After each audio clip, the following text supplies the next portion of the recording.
जरी दादा राज्यात उपमुख्यमंत्री असले, वित्तमंत्री जरी असले, तरी पुणेकरांनी मुख्यमंत्री कोण आहे हा विचार केलेला आहे असं मला वाटतं. संपूर्ण महापालिकेत आता 165 पैकी फक्त 52 जे गेल्या वेळेस नगरसेवक होते सगळ्या पक्षांचे म्हणून फक्त 52 जुने चेहरे आले. की ना राष्ट्रवादीनी ना अजित पवारांनी असा विश्वास दाखवला की काँग्रेस सन्मानपूर्वक ह्या आघाडीत येईल, ना काँग्रेसला अजित पवारांबद्दल विश्वास वाटला की आपल्याला त्या ठिकाणी सन्मानपूर्वक आघाडीत सामील करून घेतलं जाईल. दादांचा एकंदर ह्याचा जर मूड बघितला तर त्या हलक्या फुलक्या भाषेत टीका करणं, त्यांच्या कारभारावर टीका करणं, हे सगळं जेव्हा सुरू झालं, ही निवडणूक एकतर्फी होणार नाही असं चित्र सगळ्यांनाच आपल्याला वाटत होतं. तर मला असं वाटतं की दादांनी त्यात मोफत PMP आणि मेट्रो प्रवास हे असे मुद्दे पण चर्चेत खूप आणले. पण शेवटी ह्या सगळ्या गोष्टीचं मला वाटतं की शेवटी लोकांनी उपमुख्यमंत्रीपेक्षा मुख्यमंत्र्यांच्या चेहऱ्याकडे पाहिलं. मुळात भाजपचा मतदार हल्ला नाही, विरोधकांच्या मतामध्ये फाटाफूट पडण्यात भाजप यशस्वी झाला आणि त्याचं प्रत्यंतर दिसते की भाजपाच 119 जागांवर जिंकलेला आहे.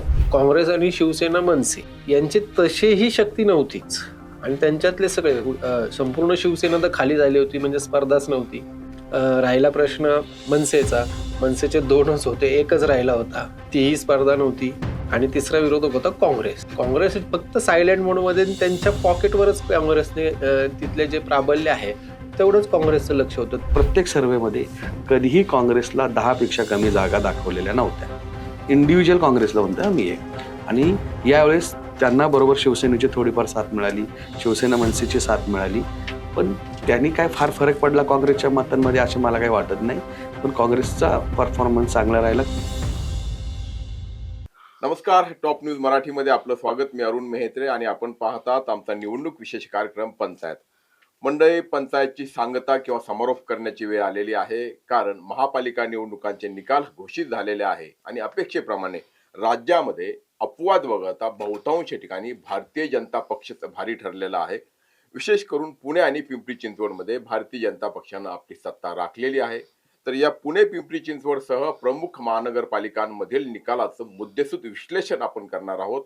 माझ्यासोबत आहेत वरिष्ठ पत्रकार शैलेश काळे, त्यानंतर प्रशांत आहेर आणि ब्रिजेमोहन पाटील. याआधी देखील ब्रिजेमोहन आपण भेटलो होतो. सुरुवातीला असं वाटत होतं की ही निवडणूक एकतर्फी होणार. भारतीय जनता पक्षाने ज्या पद्धतीनं सगळी रचना केली होती त्यावरून विरोधक फारसे प्रभावी ठरणार नाहीत आणि तसं आपण बोललो देखील होतो. त्यानंतर कालांतराने या निवडणुकीमध्ये रंगत आणली ती अजित पवारांनी आणि एक चुरस निर्माण झाल्याचं चित्र निर्माण झालं. आणि प्रत्यक्षात मात्र म्हणजे एक्झिट पोलही चुकीचे ठरावे अशा पद्धतीचे निकाल काल आले पुणे आणि पिंपरी चिंचवडचे. या निकालांकडे तुम्ही सुरुवातीला कसं बघतात? आपण ह्याच्याकडे मी निकालाकडे असं बघतो की जरी दादा राज्यात उपमुख्यमंत्री असले, वित्तमंत्री जरी असले, तरी पुणेकरांनी मुख्यमंत्री कोण आहे हा विचार केलेला आहे असं मला वाटतं. कारण की भाजपची निवडणुकीची तयारी ही किमान प्रभाग रचनेच्या तयार करण्याच्या आधीपासून सगळी सुरू झाली. ती कुठला प्रभाग कसा असला पाहिजे, आपण ते बोललो पण होतं की त्याने प्रभाग रचनेवर पूर्णपणे भाजपचा प्रभाव आहे. राष्ट्रवादीच्या ज्या काही सूचना आहेत त्या सुद्धा ऐकलेल्या नाहीत, आपण असं बोललेलं होतं. म्हणजे प्रभाग सुरक्षित केले, त्याच्यानुसार उमेदवार कोण असले पाहिजेत ते निश्चित केले त्यांनी. त्याच्यामध्ये जातीची समीकरणं पण त्यांनी लक्षात घेतली, कुठल्या ह्याच्यामध्ये कुठल्या जाती आहेत. जर आपल्या तिथला एखादा समाज आपल्याला मतदान करत नसेल तर असा समाज तो एका ठराविक प्रभागामध्ये कसा एकत्रित येईल, भले तिथे विरोधक निवडून येतील पण अन्य प्रभागात डिस्टर्ब होणार नाही, अशा पद्धतीने ती रचना झाली. अशा अनेक पातळ्यांवर भाजपने अतिशय शांततेमध्ये अनेक महिने काम केल्यानंतर उमेदवारांवर काम केलं. खरं तर भाजपकडे जेव्हा 2300 उमेदवार आले इच्छुक म्हणून, तेव्हा एक नाराजी पक्षामध्ये पसरली. खरं तर तेव्हा तोपर्यंत मात्र भाजप तसं पीक होती की भाजप वन साईड काढेल. पण जेव्हा पक्षातल्या उमेदवारांबद्दलची नाराजी सगळी चर्चा सुरू झाली, अचानक कुठले तरी बाहेरचे नगरसेवक यायला लागले आणि तिथले काही जुन्या म्हणजे चांगले निष्ठावंत म्हणजे निवडून येऊ शकतात अशा उमेदवारांचे जेव्हा तिकीट कापलं गेलं, तेव्हापासून थोडीशी भाजपबद्दल एक निगेटिव्ह चर्चा सुरू झाली. अजित पवारांनी हे सगळे उमेदवार असे कॅच केले, जर प्रकाश ढोरे असतील किंवा अमोल बालवडकर असतील, आणखीन 2-4 असे काही लोक दादांनी घेतले स्वतःकडे आणि ते उभे केले. त्याच्यामुळे त्यांना आयते उमेदवार मिळाल्यामुळे चर्चा सुरू झाली. आणि की दादांचा एकंदर ह्याचा जर मूड बघितला तर भाजपला त्यांनी टीका करणं, म्हणजे त्या हलक्या फुलक्या भाषेत टीका करणं, त्यांच्या कारभारावर टीका करणं, हे सगळं जेव्हा सुरू झालं तेव्हा असं वाटलं की बाबा हे म्हणजे सुरुवातीला नुरा कुस्तीची वाटत होती त्या दोघांमध्ये, तर ती नाही हे दाखवायचा प्रयत्न केला गेला आणि ते जास्त आक्रमक सगळं झालं. त्याच्यामुळं ही निवडणूक एकतर्फी होणार नाही असं चित्र सगळ्यांनाच आपल्याला वाटत होतं. पण भाजपच्या नेत्यांनी मात्र आम्ही सुरुवातीपासून सांगितलं की आम्ही 120-125 जागा जिंकू. तर मला असं वाटतं की दादांनी त्यात मोफत पीएमपी आणि मेट्रो प्रवास हे असे मुद्दे पण चर्चेत खूप आणले. पण शेवटी ह्या सगळ्या गोष्टीचं मला वाटतं की शेवटी लोकांनी उपमुख्यमंत्रीपेक्षा मुख्यमंत्र्यांच्या चेहऱ्याकडे पाहिलं आणि भाजपनी त्यांची काय रणनीती आखलेली होती ती बऱ्यापैकी वर्क झाली असं दिसतंय. मतदार हल्ला नाही, मुळात भाजपचा मतदार हल्ला नाही आणि विरोधकांच्या मतामध्ये फाटाफूट पडण्यात भाजप यशस्वी झाला आणि त्याचं प्रत्यंतर दिसते की भाजपाच 119 जागांवर जिंकलेला आहे. बरोबर. शैलेशराव, खरं तर भारतीय जनता पक्षाबद्दल बोलताना भारतीय जनता पक्ष हा भ्रष्ट पक्ष झालेला आहे, आयातखोर पक्ष झालेला आहे, निष्ठावंतांसाठी या पक्षामध्ये फक्त सतरंजाच आहे, अशा पद्धतीची सगळी चर्चा किंवा असं एक चित्र निर्माण झालं होतं. असं सगळं असतानाही भारतीय जनता पक्ष इतक्या मोठ्या प्रमाणावरती यश कसं मिळवतो? मग हे चित्र केवळ विशिष्ट वर्गापुरतं किंवा केवळ माध्यमांमध्ये किंवा काय सो कॉल्ड विश्लेषकांमध्येच निर्माण होतं असं म्हणावं लागेल का? कारण मतदारांपर्यंत ते पर्क्युलेट होत नाही का? नाही, मुळामध्ये लोकांमध्ये अँटी इन्कम्बन्सी हा फॅक्टर असतो नेहमी. आपण पाहतो प्रत्येक निवडणुकीला. आज पराभूत उमेदवार पाहिले विरोधकांचे, तर चांगले चांगले दिग्गज ज्यांची 6-6 टर्म जे नगरसेवक राहिलेत, वेगवेगळ्या पदांवर काम केलेत, सभागृह नेते, स्टँडिंग, महापौर, असे विरोधकांची गेले. मुळात मध्ये भाजपच्या आता आपण यादी पाहिली तर त्यांनी 40 एक अगोदरच कट केले, 1-2 काही 5-6 ठिकाणी त्यांच्या नातेवाईकांना तिकीट दिले, काही पदाधिकारी आमदार झाल्यानंतर ते एक कट झाले. मी सहज आज निकालांचं आल्यानंतर फायनल, कारण रात्री उशीर झाला, तर सकाळी पाहिलं तर संपूर्ण महापालिकेत आता 165 पैकी फक्त 52 जे गेल्या वेळेस नगरसेवक होते सगळ्या पक्षांचे मिळून फक्त 52 जुने चेहरे आलेत आणि त्यामध्येही 37 चेहरे जे आहेत ते भाजपचे आहेत आणि उरलेले जे विरोधकांचे आहेत. त्या 37 मध्ये जरी पाहिलं तर 7 कॅन्डिडेट जे भाजपने घेतलेले आहेत ते शिवसेना आणि राष्ट्रवादीचे आहेत, जे दोडके किंवा हे असतील, आणि जे निवडणूक म्हणजे ते फक्त नगरसेवकांचं बोलतोय, बाकीचे इतर ते ज्यांच्यात पोटेन्शियल आहे ते निवडून आलेलेच आहेत. तो एक भाग झाला. आणि पहिले उरलेले 17 आणखी त्यातले असे आहेत की जे मागच्या वेळेस 2017ला त्यांनी घेतलेले दुसऱ्या पक्षात 13. तर अशी 20 टोटल आहे ना त्या 37 मधली, ही बाहेरच्या पक्षातले आहेत. आणि मूळ भाजपचे पाहिले तर फक्त 17 आहेत, म्हणजे जे रिपिटेटिव्ह झालेले मूळ भाजपच्या पूर्वी कार्यकर्ते असले. तर हे पाहिलं आपण तर त्यांनी संधी कोणाला दिली आहे? सगळे फ्रेश चेहरे आहेत. मग आता हे उरलेले राहिले सगळे फ्रेश चेहरे राहिले, तर त्यांना संधी मिळाली. शेवटी काय होतं की आपल्यातला कार्यकर्ताच आता उमेदवार आहे, तर जे जुन्यांबद्दल असते अँटी इन्कम्बन्सी, रोष असतो, राग असतो, तो काही प्रमाणात भाजपने विचारपूर्वक केल्याचं आता या आपल्याला निकालानंतर दिसून येत. बरोबर. त्यामुळं तुम्ही जो प्रश्न विचारला होता की नाराजी वगैरे, तर ती माध्यमांमध्ये कसं असतं की आपल्याला पाहायचं एक आपण म्हणजे विश्लेषण करताना पक्षीय बलाबल पाहिलं जातं. ऑलरेडी भाजपचे 100+ होतेच मागच्या टर्मला. विरोधकांच्या जे प्रमुख विरोधक म्हणून होते ऍक्च्युअल दोन्ही शासनात नाहीत असे काँग्रेस आणि शिवसेना मनसे यांची तशीही शक्ती नव्हतीच. आणि त्यांच्यातले सगळे संपूर्ण शिवसेना तर खाली झाली होती, म्हणजे स्पर्धाच नव्हती. राहिला प्रश्न याचा मनसेचे 2च होते, एकच राहिला होता, तीही स्पर्धा नव्हती. आणि तिसरा विरोधक होता काँग्रेस फक्त सायलेंट मोडमध्ये त्यांच्या पॉकेटवरच काँग्रेसने तिथले जे प्राबल्य आहे तेवढंच काँग्रेसचं लक्ष होतं. त्यामुळे पाहिलं तर भाजप समोर असं लक्ष की कोणाला पराभूत करायचं तर राहिलं अजित पवारांची राष्ट्रवादी. आणि प्रचारांमध्ये पाहिलं तर आपण तुतारी मीन्स शरद पवार गटाचं तसंही कोण उतरलं नव्हतं. तर तो एक फॅक्टर भाजपच्या बाजूनी तो हा सगळा पाहिला ना सर्कल आपण नंतर का होईना तो दिसून येतो. त्यामुळे तो विजयात परावर्तित करणं त्यांना अधिक स्प्लिट गेम जसं म्हणतो आपण नेहमीचा तो झालायच आहे, पण हे परावर्तित करणं भाजपला सहज शक्य झालं.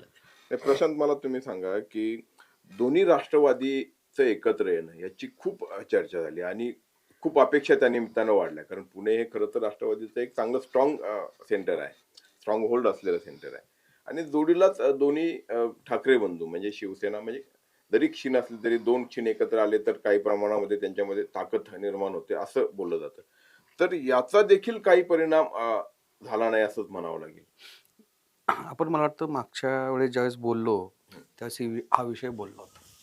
बेसिक काय आहे की जो भाजपची इथला वोट बेस किती आहे असा ज्यावेळेस चर्चा झाली तर भाजपने केलेल्या सर्वेमध्ये किंवा यापूर्वी पडलेल्या मतांची सरासरी आकडेवारी काढली तर 38% भाजपला पुणे शहरात किंवा ह्या PMR मध्ये मतं मिळत आहेत असं चित्र दिसलं होतं. तेच चित्र अजित पवारांच्या बाबतीत 17% होतं. तर राष्ट्रवादी काँग्रेस शरद पवार हा जो पक्ष आहे त्यांच्याबाबत 6% होतं. म्हणजे 17 अधिक 6 असा हा 23% आणि त्याच्या आगेच भाजप 38%. हा स्प्लिट गम कोणाच्या आधारावर सातत्याने मी बोलत होतो तर ह्या पर्सेंटेजच्या आधारावर बोलत होतो का जो एक सर्वे झाला होता. आता जो 38 आणि 23 आता जर याला काँग्रेसची साथ मिळाली असती तर काँग्रेस होतं 13%. पुणे शहरातल्या काँग्रेसची मतं पारंपरेने इथं 13%. मग 23 आणि 13 असते तर 36 झाले असते. 38 आणि 36 क्लोज फाईट झाली असते. पण काँग्रेस हे स्वतंत्र लढली गेली आणि हा सगळ्यात मोठा अजित पवारांपुढचं हर्डल होतं. आता राष्ट्रवादीकडून ब्लेम गेम केला जातोय की काँग्रेसच्या वरिष्ठ नेतेच भाजपला सेट होते आणि त्यांनी काय ही आघाडी मोठी होऊ दिली नाही. दोन्ही राष्ट्रवादीबरोबर काँग्रेस येऊ शकलं नाही. पण याच्यातला एक थर्ड पर्स्पेक्टिव्ह म्हणून आपण असं बोलू की ना राष्ट्रवादीनी ना अजित पवारांनी असा विश्वास दाखवला की काँग्रेस सन्मानपूर्वक ह्या आघाडीत येईल, ना काँग्रेसला अजित पवारांबद्दल विश्वास वाटला की आपल्याला त्या ठिकाणी सन्मानपूर्वक आघाडीत सामील करून घेतलं जाईल. किती नाही म्हटलं तरी एक दोन फॅक्टर क्लिअर होते. राष्ट्रवादी काँग्रेस पक्ष हा किती नाही म्हटलं तरी एका विशिष्ट वर्गाचा डॉमिनन्स असलेला पक्ष आहे आणि काँग्रेस हा तसा कम्पॅरेटिव्हली सर्वसमावेशक पक्ष आहे. तर ह्या कार्यकर्त्यांचं अलाईन होणं हे अवघडच जात होतं आणि ते होत नव्हतं. त्याच यापूर्वीच्या प्रत्येक सर्वेमध्ये कधीही काँग्रेसला 10 पेक्षा कमी जागा दाखवलेल्या नव्हत्या. इंडिव्हिज्युअल काँग्रेसला म्हणतोय मी आहे. आणि यावेळेस त्यांना बरोबर शिवसेनेची थोडीफार साथ मिळाली, शिवसेना मनसेची साथ मिळाली. पण त्यांनी काय फार फरक पडला काँग्रेसच्या मतांमध्ये असं मला काही वाटत नाही. पण काँग्रेसचा परफॉर्मन्स चांगला राहिला. काँग्रेस शैलेश सर म्हटले तसं आपल्या आपल्या पॉकेटमध्ये चांगलं लढलं आणि ते 15 जागा घेऊन ते या ठिकाणी त्यांनी एक सक्षम पर्याय, कारण 17ला त्यांच्या 9 जागा होत्या. टेक्निकली 10वे रवींद्र धंगेकर त्यावेळेस पुरस्कृत उमेदवार म्हणून 10वी जागा होती. हां, तर ह्यावेळेस ती 15 जागा घेऊन आज महापालिकेच्या सभागृहात बसणार आहेत आणि त्या काँग्रेसमध्ये अरविंद शिंदे, प्रशांत जगतापांसारखे एक सक्षम विरोधी नेते अगदी भाजपला जेरीस आणू शकतील असे सक्षम नेते आज काँग्रेसमध्येच आहेत. पण आता पुण्यातलं चित्र ज्यावेळेस आपण पाहिलं निवडणुकीच्या आधीचं किंवा जे एकमेकांसोबत जाण्याचा जो काही हे होता समीकरण होतं त्याच्यामध्ये पुण्यात काँग्रेस, शिवसेना, मनसे एकत्र आले होते. उद्धव ठाकरेंची शिवसेना. असं असताना शिवसेनेचा तर जवळजवळ समूह म्हणजे एकच उमेदवार तो हडपसरमध्ये निवडून आलाय आणि मनसे तर झिरोवरती गेली. म्हणजे काहीच फायदा झाला नाही असं म्हणावं लागेल किंवा इतकी गलित गात्र का हे शिवसेना आणि मनसे पुण्यामध्ये झाले? मला असं वाटतं की याच्यामध्ये आपण एक बघायला पाहिजे, मनसेचा वोटर बेस आणि काँग्रेसचा काही संबंध नाही. आता महाविकास आघाडीमुळे थोडं उद्धव ठाकरे शिवसेना काँग्रेसचं काही प्रमाणात एक वोटर बेस एकच आले म्हणजे सेम सारखं आहे. पण अशा वेळेस मला ह्या निवडणुकीत असं वाटतं की मशालीसोबत जो मतदार आहे तो न जाता तो काँग्रेससोबत थांबलेला आहे असं मला वाटतं. आणि काँग्रेसची मतं काय ह्यांना मिळालेली नाहीत शिवसेनेला असं एकंदरीत दिसतं चित्र. आणि एकच उमेदवार निवडून आलेला आहे. त्याच प्रभागात एका ठिकाणी 2 नंबरला शिवसेनेच्या आणखीन एक उमेदवार आहे ठाकरेंच्या, म्हणजे दोघंच हे स्पर्धेमध्ये दिसतात. बाकी इतर ठिकाणी अनेक ठिकाणी शिवसेना 2 नंबरला पण नाहीये.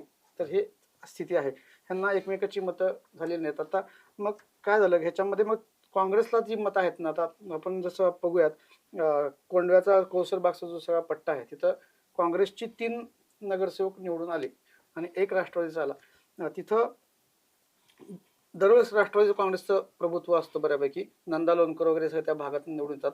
पण ह्यावेळेस त्या पडल्या. तिथं आले काँग्रेसशी निवडून. त्याचा फायदा असं वाटतं की प्रशांत जगताप जे काँग्रेसमध्ये गेले त्या वांदोडीमध्ये ते स्वतः आले.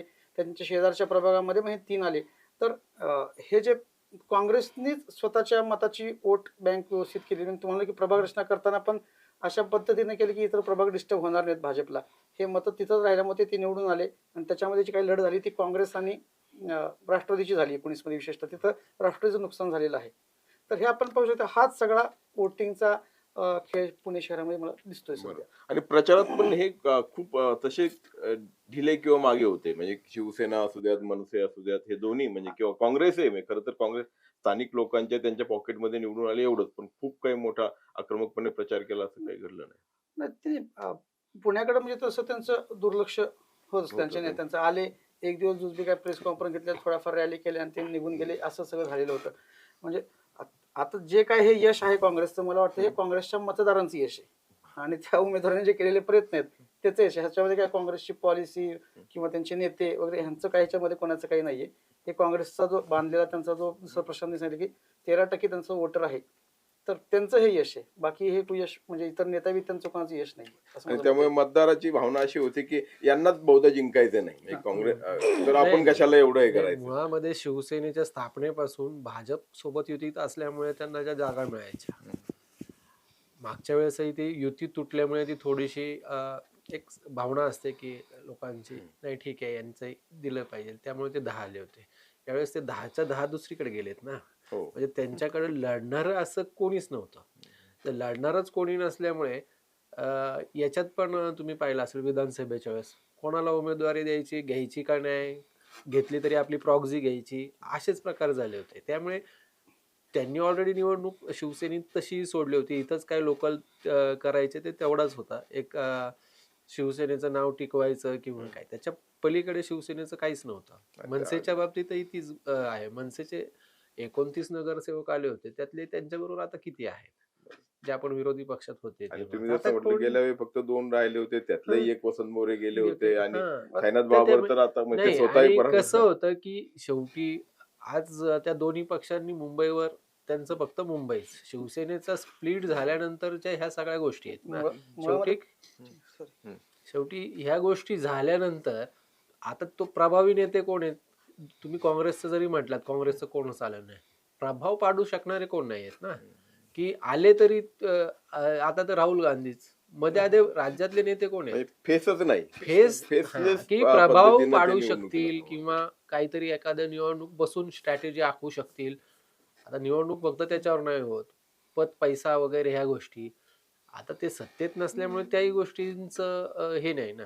आणि आपण पाहतो की आम्हीच सगळ्यांनी पुण्याचे प्रश्न मांडले ना तुमच्या या डिबेट्समध्ये, हो. खूप मांडले, आणि आम्ही नेहमी महापालिका पाहतो त्यामुळे आम्हाला माहिती आहे.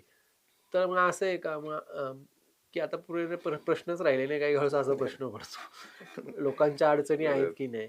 तर नेमकं आता लोक कशाकडे पाहून करतात, हा पण एक त्याच्या निमित्ताने ठीक आहे, भविष्यातला विकास केलाय, समजा काही प्रोजेक्ट चालू आहेत, दिलंही असेल, पण हा विस्कळीतपणा आणि तिथे एक संधपणा, कोणतरी आश्वासन देणारा आहे, तसं यांच्याकडे आश्वासन देणारा विजन असलेलं कोणच नाहीये ना. जे आपण जनतेला एवढंही नाकारून मग कुठंतरी दगडापेक्षा वीट मग असंही होतं की बाबा हा किमान हे करतील, हे आश्वासक चेहरे आहेत. तसं आता या पक्षांची आपण नावं घेतली, असं आश्वासन देणं नाही, चेक्स अँड बॅलन्सेस साठी तेवढे ठीक आहे, पण आम्ही काहीतरी करू वेगळं असं आश्वासित करणारं कोणच नसल्यामुळे हा दिसतोय आपल्याला. आणि अजित पवारांनी तो मुद्दा प्रामुख्याने भ्रष्टाचाराचा उपस्थित केला होता पिंपरी चिंचवडमध्ये आणि पुण्यामध्ये पण. आता तो देखील प्रभावी ठरला नाही. असं याचा अर्थ असा होतो की भ्रष्टाचार हा निवडणुकीचा मुद्दाच होऊ शकत नाही की काय, अशी साधारणपणे परिस्थिती आहे. नाही, काय वाटतं? ही परिस्थिती आहेच आहे ना. ही परिस्थिती काय पुण्यातली नाही, म्हणजे अगदी काही उमेदवारांच्या बाबतीत काही व्हिडिओ पण या ठिकाणी पसरवले गेले. त्यांनी काय फरक पडला? त्यांनी काही फरक नाही पडला, म्हणजे अक्षरशः काही फरक पडलेला म्हणजे नाही. लोकांना असं हल्ली वाटतंय हा- की हे नॉर्मल आहे, सिस्टीमचा पैसे भाग खाणं, झाला फक्त त्यांनी आता. काम करावं. मला ना अरुण सर, मतदार किंवा फॉलोअर कसा तयार होतो याचा आहे ना एक सातत्याने विचार करायला पाहिजे असं मला वाटतं. की समजा भाजपचा वोट बेस वाढला, एक क्षणभर आपण काँग्रेसचा विचार करू. 1885ला काँग्रेसची स्थापना झाली. स्वातंत्र्यापर्यंत किंवा स्वातंत्र्यानंतर अगदी जेव्हा सरकार स्थापनेची वेळ आली त्याच्यानंतर स्वतंत्र काँग्रेसचा निर्णय झाला, नंतर टप्प्याटप्प्याने काँग्रेस बदलत गेली. हा सगळा जो प्रवाह होता म्हणजे तो एकदम हायपर नॅशनलिझमचा प्रभाव होता, प्रखर राष्ट्रवादाचा हा प्रवाह होता, त्यावेळेचा तो मतदारांवर प्रभाव होता, तो दीर्घकाळ टिकला. त्यानंतर तेच हायपर नॅशनलिझम हे वेगळ्या सूत्रात मांडत भाजप सत्तेवर आलं, काही झालं तर तो हायपर नॅशनलिझमचाच प्रभाव आहे. तर त्याच्यामुळं फॉलोअर कसा तयार होतो याचा जर विचार करत गेला ना, तर जी पिढी काँग्रेसशी अलाईन होती, ज्या पिढीला स्वातंत्र्य च्या पाहिलेला होता लढा चळवळीचा काही ना काही, म्हणजे आपल्यातले अनेक जण असे आहे की नन्ना मुन्ना राहीव हे गाणं 15 ऑगस्ट 26 जानेवारीला आपण प्रत्येकाने म्हटलेलं होतं. ऐकलेलं आहे. आपल्या मुलांनी ते ऐकलंय का? आपले मुलं कारगिल वॉर बघतायत, आपले मुलं आत्ताच्या लढाया बघतायत, सिंदूर बांध आहे. आपले मुलं मॉडर्न फाईट बघतायत. तर आपल्या ह्या नवमतदाराचा राष्ट्रवाद आणि जुन्या मतदाराचा राष्ट्रवाद याच्यामध्ये बेसिक खूप फरक आहे.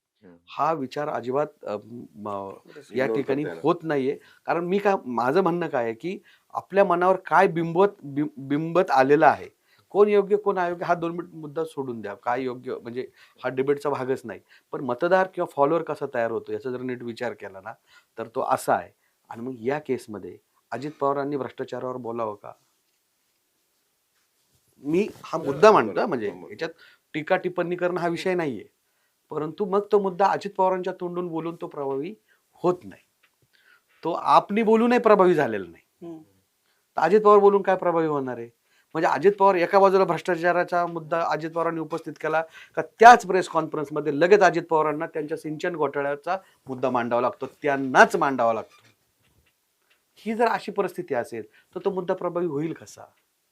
आणि उलट परिणाम होतो, म्हणजे लोकांना असं वाटायला लागतं अजित पवार खूप आक्रमक बनतात आणि हे जर कारभारी बनले तर भाजपच्या लोकांनी अजित पवार नको म्हणून, म्हणजे जे घरी बसलेले किंवा मतदान न करणारे सातत्याने सेल्फ ट्रॅप मध्ये नाही, जातो नाही. तो. आता तेच सांगतो, प्रशांतचा मुद्दा एकदम बरोबर आहे. पण मुद्दा असा असतो की ते ऍक्सेप्ट कोण करते. शेवटी तो मुद्दा सुशिक्षित वर्गाला पटणार आहे का, तर तो नाही पटणार. तो त्याचं जस्टिफिकेशन करतो की नाही हे असं हे असं.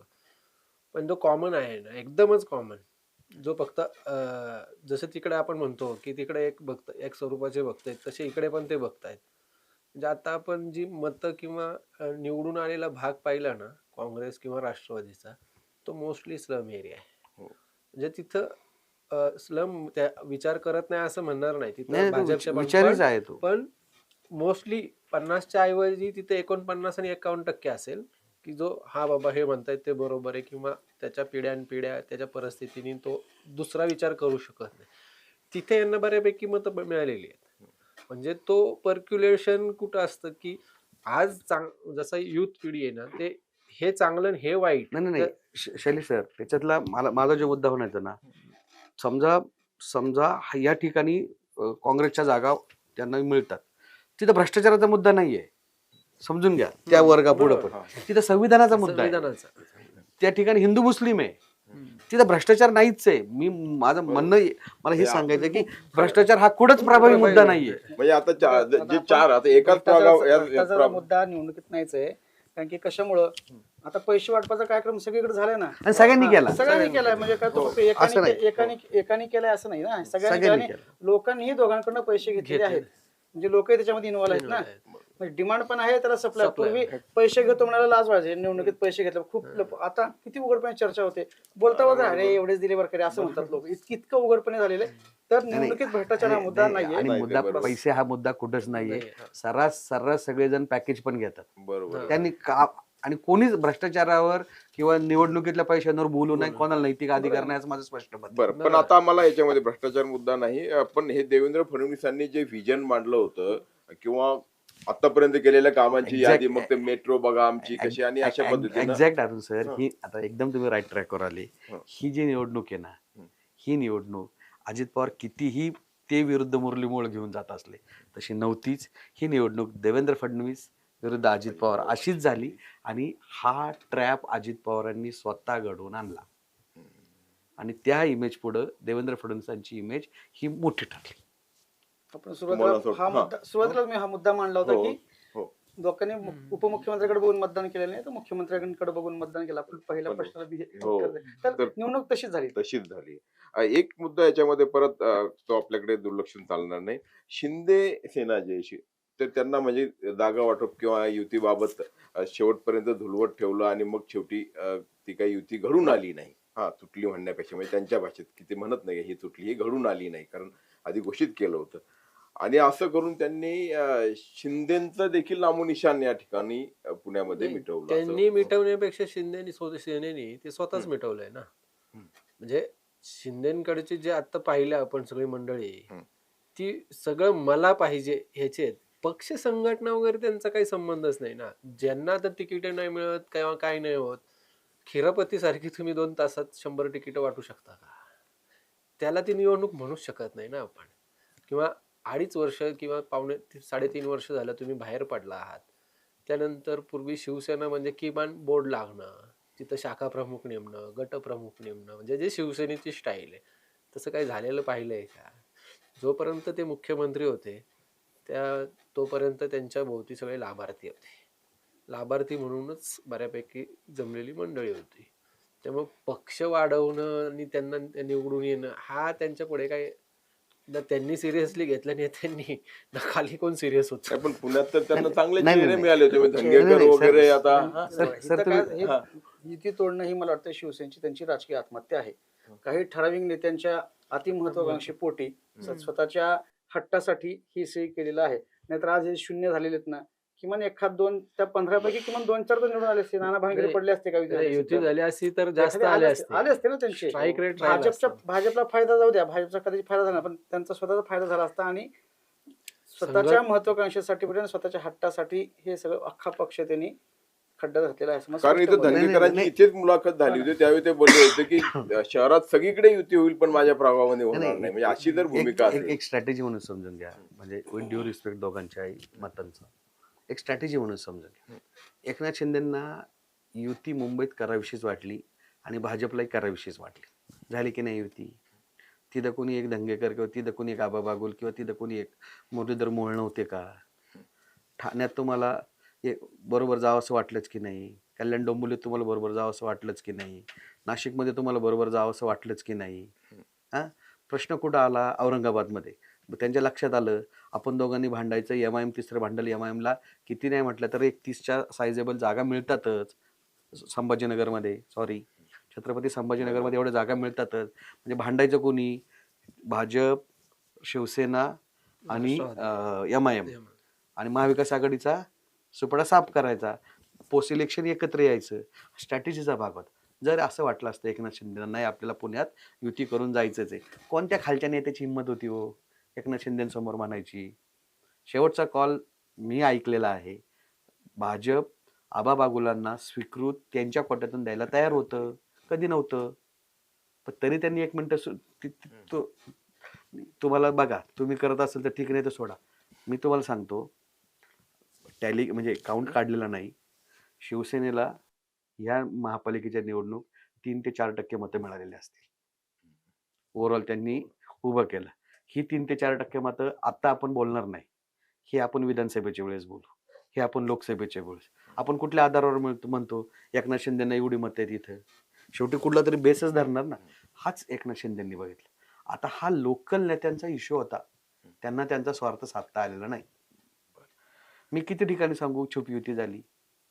चला, काँग्रेसची आणि भाजपची छुपी युती झाली. प्रभाग क्रमांक 11 छुपी युती आहे. भाजप आणि राष्ट्रवादीची छुपी युती आहे. प्रभाग क्रमांक 11 किती ठिकाणी दाखवू मी तुम्हाला छुपी युती झालेल्या आहेत? Adjustment कोण म्हणता करून नाही झालेल्या घेतलं. जागा छुपी युती? हा स्वार्थ साधता आलेला नाही. आपण काही स्वार्थ साधताना स्वतः झिरोवर आणणं नाही नाही हा कुठला स्वार्थ? आता मी तेही सांगतो स्वतःला नक्की जिरो. झालं. मी तुम्हाला तेही सांगतो त्याचं कारण, याचं एक दुसरं. मी अगदी नाव घेऊन सांगतो. अरुण निगवेकर सरांना विचारलं की सर का ही या ठिकाणी शिवसेनेचे ज्येष्ठ नेते लक्ष घालत नाही? त्याने प्रश्न असं आहे की यांनी खूप दीर्घकाळ असं नाहीये की लक्ष घातलेलं नाही, पण एक लक्षात आलं की एका साईज नंतर आम्ही वाढतच नाही. तर त्यांनी मला खूप छान उदाहरण सांगितलं. त्याने साधारण एक अंदाज असा येतो, ज्या ठिकाणी सामना जास्त विकला जातो ना त्या ठिकाणी शिवसैनिकांची संख्या जास्त आहे. तर ते म्हटले पुण्यापेक्षा कोल्हापूरमध्ये सामना जास्त विकला जातो. ही फॅक्ट आहे. पुण्यापेक्षा नाशिकमध्ये जास्त सामना विकला जातो, ही फॅक्ट आहे ना. संभाजीनगरमध्ये जास्त सामना विकला जातो, ही फॅक्ट आहे. टाळणार कशी फॅक्ट ही? तुम्ही म्हणता ते बरोबर आहे. माझं हे म्हणणं नाही की त्यांनी युती करून 2-4 जागा पात्रात पडल्या असत्या. अगदी 2-4 पडल्या असत्या, मी म्हणत नाही. एखाद दुसरी पण आली असती, 4-5 आल्या असत्या, सायझेबलही आल्या असत्या, कारण त्यांनाही 8-10 जागा दिसत होत्या. नाही असं नाही. पण झालं असतं काय त्याच्यात? काँग्रेसचा भाजपला अधिकाधिक फायदा हा काँग्रेसचा होता. आणि माझं पुढचं म्हणणं आहे, मी त्या याच्या मतांच्या टक्केवारीमध्ये म्हणतो ना, मी यापूर्वी हेही बोललेलो, जर भाजपला असं वाटलं असतं की आपल्याला जर शिवसेनेला आपण सोबत घेतलं नाही तर आपल्याला मोठा फटका बसतो, तर त्यांनी पाहिजे ते ऍडजस्टमेंट करून भाजपने बरोबर घेतलं असतं. असं नाहीये. हा जागा निवडून देणं हा एक क्रायटेरिया आहेच आहे. उभाटाचा एक नगरसेवक आलायच आहे. आणि कोल्हापुरात घेतलंच की त्यांनी. पण उभाटाचं वोटिंग पर्सेंटेज बघा आणि यांचं वोटिंग पर्सेंटेज बघा, एकनाथ शिंदेच्या सेनेचं, हा आज जरी नाही वाटला तर भविष्यात हा एकदम महत्वाचा मुद्दा ठरणार. चला, हे मुद्दे तर आहेच. ते एक फक्त विषय मला आणखी, पुण्यामध्ये त्रिकूट असा उल्लेख केला गेला, मग ज्याच्यामध्ये स्वाभाविकपणे चंद्रकांत दादा पाटील किंवा मग मुरलीधर मोहोळ आणि गणेश नाही, मी बातमीत आज क्लिअर केले ते त्रिकूट कोण, ते पण सांगतो कोण तुम्हाला. आहे ते त्रिकूट असं होतं, मुरलीधर मोहोळ, हेमंत रासने आणि गणेश बेडकर, असं अजित पवारांना एक्सपेक्टेड त्रिकूट आहे. बरं. चंद्रकांत पाटील त्याच्यामध्ये नाही. पण या म्हणजे ठीक आहे, आता आपण त्रिकूटच्या ऐवजी आणखी चंद्रकांत पाटील त्यांना त्याच्यामध्ये हे करूया, चौकट चौकट म्हणा याच्यामध्ये. तर ठीक आहे, मुख्यमंत्र्यांचं विजन तर होतं, पण या चौघांनी मिळून खूप काही व्यवस्थित रणनीती आखली आणि त्यामुळे हे मोठं यश मिळालं असं म्हणण्याला काही आधार आहे का? जसं हे पुण्याच्या बाबतीत आहे, तसंच पिंपरी चिंचवडमध्ये महेश लांडगे तसे एक हाती लढत होते, तर महेश लांडगेंचं म्हणून तिथे जी इमेज आहे तर त्याचाही परिणाम किंवा उपयोग भाजपला झाला म्हणता येईल का? कसं आहे, याच्यामध्ये जे दादाने जे त्रिकूट म्हणलं त्याच्यामध्ये फडणवीस नव्हते हे मान्य आहे, पण ते त्रिकुटाचा भाग नसले तरी त्या त्रिकुटाचे ते प्रमुख होते. त्याच्यामुळे पुण्याचं काय जे बरं वाईट जे काही घडतंय ते सगळं फडणवीसांच्या माध्यमातून घडतंय. असं त्यांना माहिती नाही की खालच्या लोकांनी सगळं घेतलंय आणि मला काही माहिती, असं अजिबात होत नाही. तर आज मी सकाळपासून लिहिले की अजितदादांनी जे काही सगळे आरोप केले आणि त्याच्यामध्ये फडणवीसांनी दाखवलेलं, पुणेकरांनी दाखवलेलं विजन, प्रत्येक जागेवर प्रत्येक प्रभागात कोण उमेदवार असला पाहिजे त्याच्यासाठी त्यांनी केलेलं स्वतःचा सर्वे किंवा ह्या सगळ्या गोष्टी, आणि त्याच्याप्रमाणे मुरलीधर मोहोळ, चंद्रकांतदादा पाटील हे त्रिकूट मी मांडलेलं आहे. आणि त्याच्यासोबत शहराध्यक्षापासून प्रदेश सरचिटणीस, परत निवडणूक प्रमुख, हे जे इतर सहकारी आहे, ह्या सगळ्यांच्या समन्वयाने ह्या त्रिकूट यांना बांधलं आणि हा विजय जिंकून आणला असं मी म्हणलं. तर हा त्रिकूट असा आहे. पुण्याच्या खाली आता ग्राउंड लेवल अंदाज तो त्रिकूट बदलतो आणि जेव्हा मुंबईकडे जातो तेव्हा त्रिकूट दुसरा आहे, त्यामध्ये एक जण ऍड होतो, एक जण कमी होतो, अशी स्थिती पुण्यामध्ये आहे. आणि त्यांनी जी स्ट्रॅटेजी केली ती बऱ्यापैकी कामाला आली. त्याच्यामध्ये विशेषतः जे नवीन सगळे चेहरे द्यायचे होते, जवळपास 40 उमेदवारांची जर तिकीटं कापली, त्यातली 13 जे माजी नगरसेवक होते त्यांच्या घरातल्या लोकांना तिकीटं दिली आणि त्याच्यापैकी मला वाटतं बऱ्यापैकी लोक परत एकदा निवडून आलेले आहेत. त्यांनी महिलांना अनेक उमेदवारी दिलेल्या, भाजपने जवळपास 92 महिलांना उमेदवारी दिली होती, त्याच्यापैकी जवळपास 64-65 महिला निवडून आलेल्या आहेत. हा एक महत्त्वाचा फॅक्टर आहे भाजपच्या दृष्टीने, कारण की आपण 67 ओके. आता तुम्ही उदाहरणार्थ घ्यायचं असेल तर सुभाष जगतापांच्या समोर वीणा घोष होत्या. सुभाष जगताप जिंकून येणार हे सगळंच म्हणत होते, पण त्यांनी तर महिला दिली, थोडासा फरक पडला, परत त्यांचा पराभव झाला. जिथं 4 महिला दिल्या होत्या प्रभाग 40 मध्ये, तिथं त्या 4च्या महिला निवडून आलेल्या आहेत. रंजना टिळेकर, निवेदिता एकबोटे, वीणा घोष, या सर्वसाधारण जागेतून लढलेल्या महिला आहेत, आल्या निवडून त्या. तर हे भाजपने एक प्रयत्न केला आणि तो त्यांचा यशस्वी झालेला दिसतो. त्याच्याचप्रमाणे तरुण चेहरे भरवून दिलेले होते, ते बऱ्यापैकी निवडून आलेले आहेत. म्हणजे सरांनी पण मुद्दा केला की भाजपने ह्या निवडणुकीत शहरातल्या नगरसेवकांची पण पिढी बदलण्याचा एक प्रकार केला. कदाचित पुढच्या काळात शहराचं राजकारण सेट करण्यासाठी हा फार महत्त्वाचा मुद्दा आहे असं मला वाटतं. आणि पुढच्या काळात 3 आणखीन वर्ष निवडणुका नाहीयेत, तर समजा काही धगाफटका झाला असता तर पुढे त्यांना ते सगळं व्यवस्थित करण्यासाठी पण तसा पुरेसा काळ होता, असं मला ही भाजपची मला स्ट्रॅटेजी मुळातच भाजपच नाही तर एकूणच संघ परिवाराचा विचार करता नाही ना, म्हणजे हा एक आवर्जून लक्षात घेण्यासारखा मुद्दा असतो की पुढची पिढी घडवणे, पुढे नेणे, म्हणजे मागे तुम्ही किती काम केलेलं आहे हे जितकं महत्वाचं आहे तितकं पुढच्या पिढी. ती 22 वर्षाची मुलगी निवडून आली, ती म्हणजे चांगली यश. तसंच तिची इथे मुलाखत घेतली तर MBA शिक्षण घेते सिम्बायसिस मधनं, म्हणजे एक सुशिक्षित चेहरा, तरुण चेहरा, महिला चेहरा. भारत भूषण बराटे हा 27 वर्षाचा मुलगा, राष्ट्रवादीत नाही घेतला पण तो तरुण आहे. आणि ह्याच्यात आणखीन एक प्रयोग केला, निवेदिता एकबोटे ह्या प्रिन्सिपल आहेत मॉडर्न कॉलेज, त्यांनाही त्यांनी आणलं. म्हणजे त्यांनी प्रभाग 5, 2, एक डॉक्टर, 2 इंजिनियर, नाही अर्थात आणि ताकद असल्यामुळे हे प्रयोग देखील करता येतात. हा एक त्या मागचा मला असं वाटतं हे जर निवडून आले ना, हे जे आता सगळे सुशिक्षित आहेत, उच्च शिक्षित आहेत, तरुण आहेत, जुन्या नगरसेवकांच्या ह्याच्या विचारसरणीत बदल असेल तर शहराला फायदा आहे. नाहीतर काही उपयोग नाही. नाही ते तसा असावा असं असं आपण आपलं अपेक्षित अपेक्षित आहे ना. आहे. या निवडणुकीमध्ये चर्चेत राहिलेली पुण्यातली जी उमेदवारी होती ती अमोल बालवडकरांची खूपच प्रतिष्ठेची, म्हणजे पी चंद्रकांत पाटलांनी किंवा एकूणच भाजपने तर काही झालं, एक तर तिकीट द्यायचं नाही आणि त्याला निवडून येऊ द्यायचं नाही समजा दुसरीकडनं, तरी देखील तिथे अमोल बालवडकर काहीशे मतांनी का होईना निवडून आला. काय याचं नेमकं गणित असू शकतं? नाही, अमोल बाळवडकर तसं ॲग्रेसिव्ह कार्यकर्ता आणि तो प्रभाग 1,60,000चा होता. मतदानही भरपूर झालं होतं. सोबत हे दोन्ही बाणेर भागातले होते. समजा लहू बालवडकर आणि ते दोघं म्हणजे इकडे जास्त म्हणजे मुळात जे अगोदरचे नगरसेवक होते कळमकर किंवा काय, ते या भागातले असताना त्यांनी काम भरपूर इकडच्या भागात केलं होतं आणि बाकीचा बालेवाडी भाग हा बालवडकरांवर सोपवला होता.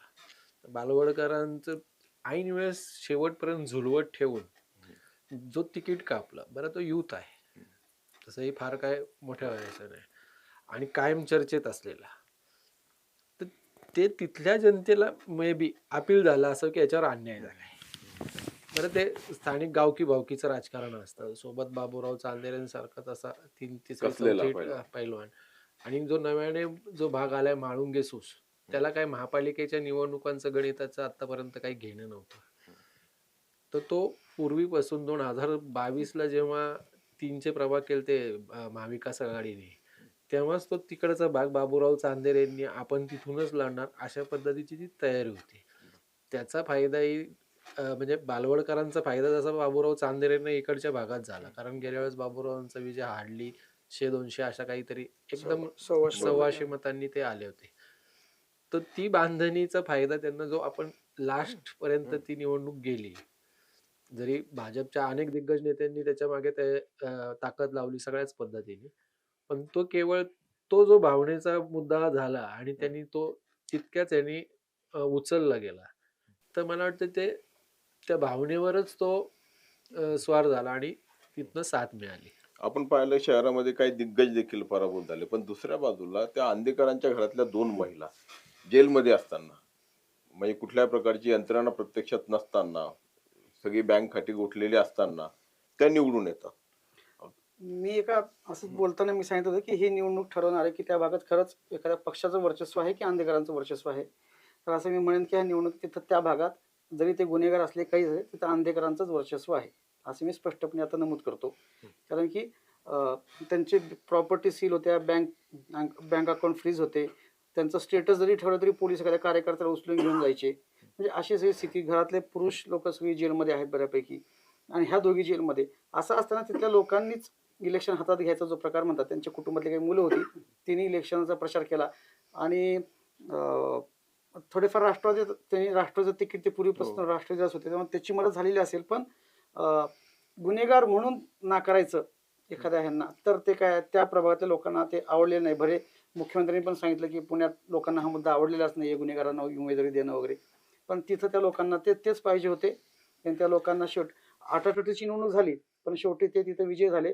आणि असं मानायला पाहिजे की त्या भागामध्ये त्या आंदेकरांचंच वर्चस्व आहे. भले काय तुमच्या कायद्याच्या चौकटीत काही गोष्टी बसत नसतील किंवा त्यांच्याबद्दल लोकांची भावना काय आहे हे पण विचार, ती पण कायद्याच्या चौकटीत ती भावना मोजता येणार नाही आपल्याला, योग्य अयोग्य होऊ शकत नाही. पण तिथं आता आंदेकरांचं वर्चस्व आहे. निकालात जे काय होईल ते प्रभागाचं त्या जेलमध्ये ते बाहेर पडतील, त्याचा काय विकास होईल न होईल ती गोष्ट वेगळी, पण तिथे आंदेकरांचं वर्चस्व आहे तर आता पोलिसांना मान्य करावं लागेल आणि इथल्या सिस्टीमला मान्य करावं, सगळ्याला मान्य आणि करावं. दंगेकरांना म्हणजे काय की कारण दंगेकर त्यांच्या विरोधामध्ये होते, दंगेकरांची पत्नी होती. हो, दंगेकरांचे तर दोन्ही उमेदवार मुलगा आणि पत्नी दोघे पराभूत झाले. नाही, मुळात आंदेकरांच्या बाबतीत आपण ते गुन्हेगारी चौकटीतनं तर ते आहे का, तर एवढ्या गुन्ह्यांच्या पार्श्वभूमीवर आहेच आहे, पण कॉमन लोक आहेत ना, तर त्यांचं कुठलंही काम असेल, अगदी मैतीला पैसे नसलेला पण माणूस तो असा काय हाय क्लास, तो डेन्स असला तरी एकदम सर्वसामान्य कुटुंबातला आहे तो एरिया तिथे सगळे, तर त्या लोकांची मैत जरी असेल तर पैसे मागायला गेले की हे लगेच हे कुठलीही तक्रार आली की 5व्या मिनिटाला सॉल्व्ह होती. म्हणजे मी आज प्रतिक्रियाही पाहिल्या, तेव्हाही काही लोकांशी बोललो होतो, पण तो जो टच असतो ना, मग बाकीचे नेते मोठे जरी असले ना, बघू करू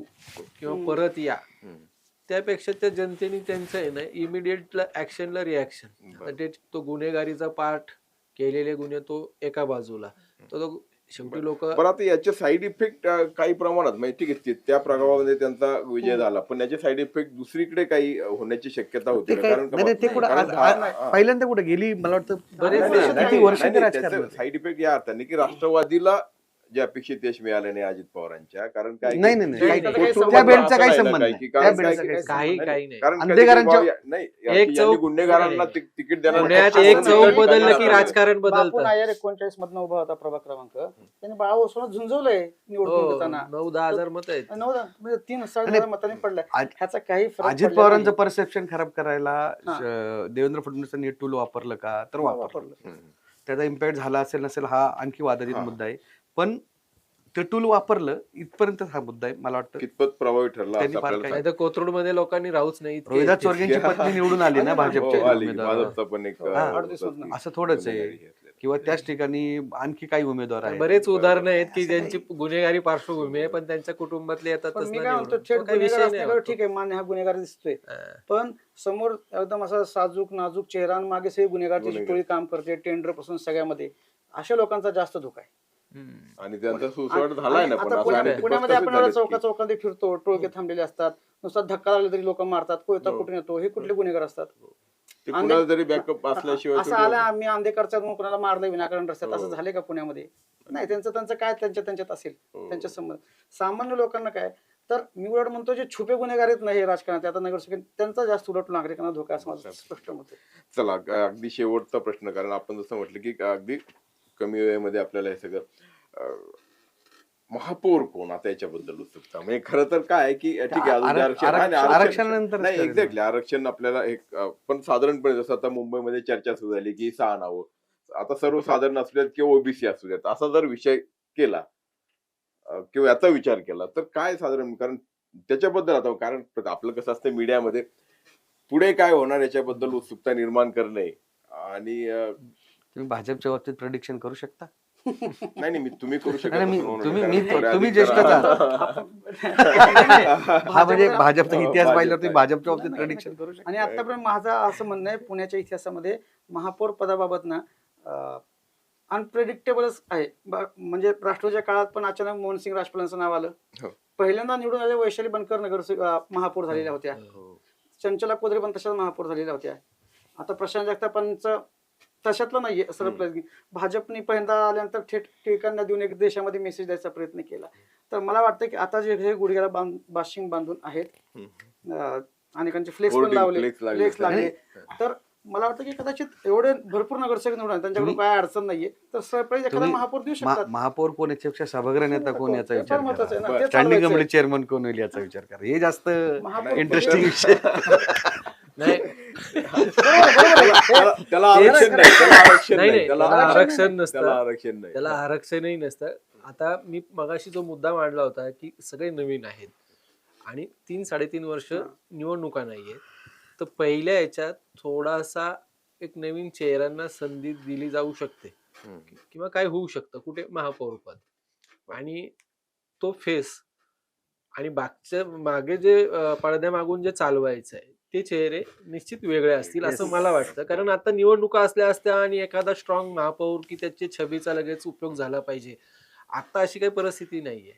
तर तुम्ही यावेळेस 4ही करू शकता. मागच्या वेळेसच्या चुका त्याच झाल्या होत्या. म्हणजे आता आपण ह्या गोष्टीत सगळं विसरून जातोय. मला वाटतं प्रशांत किंवा ब्रिजमोहन 2021ला जेव्हा 22ला महाविकास आघाडी सरकार होतं त्यावेळेस बरेचसे जण जे इकडे आलेले भाजपमध्ये ते जायला तयारीत होते तिकडे. हो. ते सरकार कोसळलं, सगळ्या त्या घडामोडी झाल्या आणि मग आता काय ते नाही, फक्त एकाच डब्यात माणसं जायचं. स्वार्थी आहे त्याच्याबद्दल नाही, काही नाही. वाद नाही.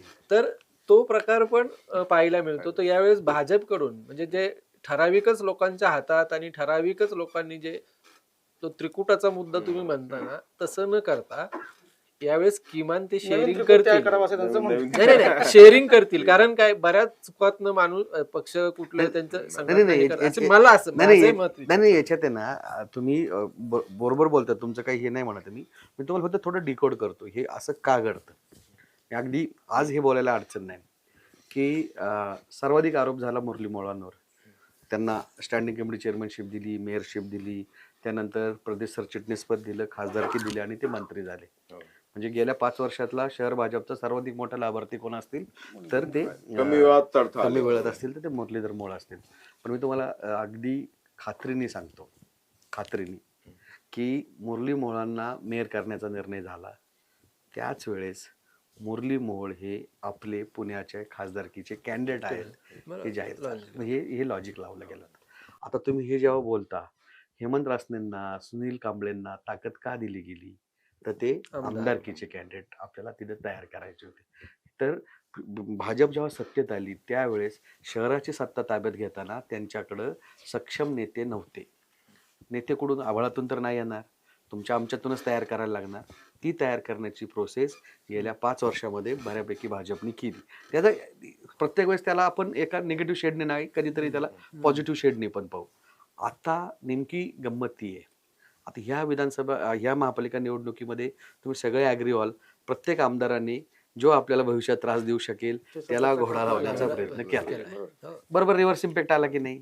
तर आता याच्यातली गंमत हीच आहे ह्या निवडणुकीतली, की आता भाजपची एक सक्षम नेत्यांची फळी पुणे शहरात तयार झालेली आहे आणि त्या फळीला चॅलेंज करायला महापालिकेत दुसरी फळी ऑलरेडी आता आलेली आहे.